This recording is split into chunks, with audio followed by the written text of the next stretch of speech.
Father Almighty, Creator of saints and martyrs, may we be like Martin de Porres, devoted, who cared, with a love of creation and ours in prayer. He sought racial harmony, and so should we, performed many miracles, helped with poverty. Martin made orphanages, giving kids homes. May we be like Martin wherever we roam. Then there's Oscar Romero of El Salvador, not just an archbishop, but so much more. He fought for human rights and wrote presidents' letters. He's a modern saint who made our world better. May we be like Oscar and stand against abuse. May we strive for sainthood, both me and you. Let's learn from Dorothy, who made her voice heard. She was for women's suffrage, and it showed in her work. Through her advocation, she denounced nuclear arms. God keep our rights safe and protect us from harm. May we be like Dorothy Day, a servant of God. Help us to share our beliefs both near and abroad. Cesar Chavez also helped work for rights. He did lots of service and organized strikes. May we be like Cesar Chavez, nonviolent and civil. Dear Lord, help us with struggles, both big and the little. Allow us to encapsulate all that saints are, guide us and love us, and we'll go so far. In the history of the Catholic Church, we've had many figures who saw injustices and took action. Today, your company will be exposed to one of those four leaders.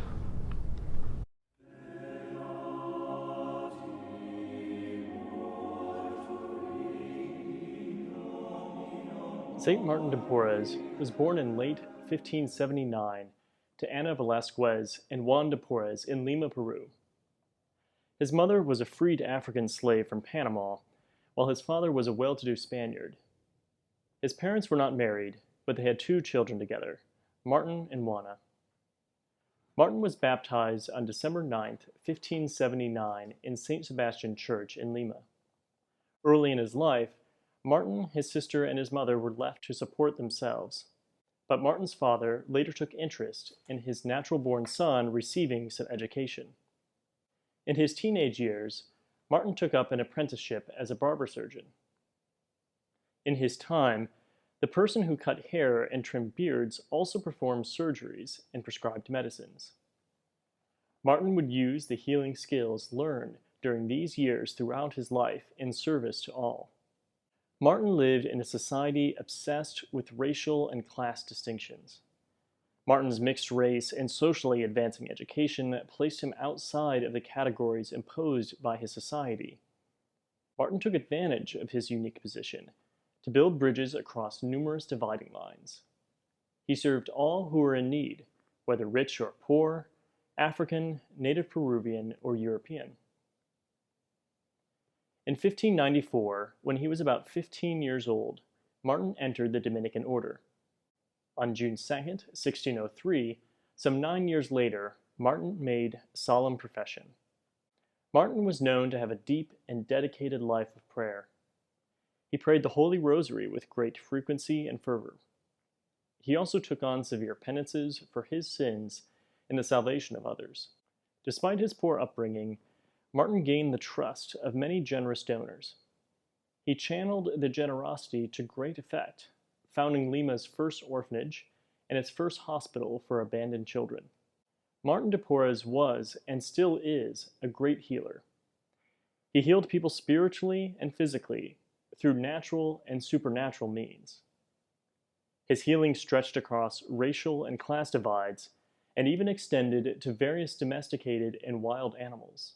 After a life of prayer, penance, service, and numerous miracles, Martin died on November 3, 1639. His funeral was a major event. The Archbishop of Mexico City and the Viceroy of Peru helped carry his coffin. Popular support for his canonization began immediately. Martin de Porres, though, would not be beatified until 1837 and not canonized a saint until 1962. Cardinal Cushing's book on St. Martin de Porres describes him as modest, yet outstanding in natural attainments, poor, yet appealingly generous, lively and buoyant in temperament, yet serious and deeply religious. St. Martin de Porres sought to conform himself to Jesus Christ, the servant and healer of all. His life manifested a deep indwelling of the Holy Trinity in his soul. His struggles to provide for unwanted children and to reach across racial and class divides make him especially relevant in our times. May God help us all to learn from his servant, St. Martin de Porres. May we become instruments of God's healing love throughout the world.